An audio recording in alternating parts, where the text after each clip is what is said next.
Needs help finding the people who tied up and robbed more than a dozen people earlier this month. And we now know there is a Milwaukee connection. Todd Hicks has the latest.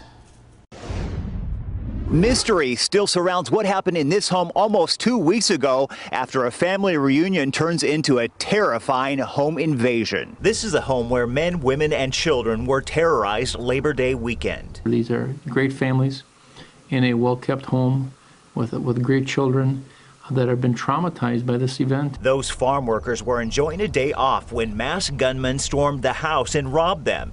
They tied up the adults and cornered the kids.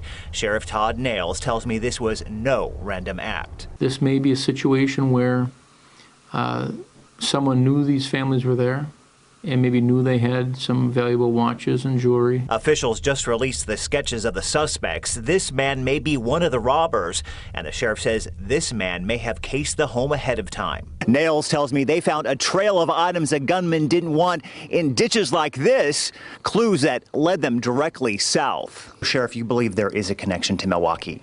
Well, absolutely. I think within the first 8 or 12 hours of our investigation, we identified some technology that was stolen from the victims, and we were able to track that technology, and that technology was pinging off of towers in southeastern Wisconsin. The sheriff is hoping someone in Milwaukee recognizes these men and calls him. Those victims told the sheriff they believe the gunman may have been Puerto Rican or Mexican by the Spanish they spoke. On your side in the town of Theresa, Todd Hicks, today's TMJ4.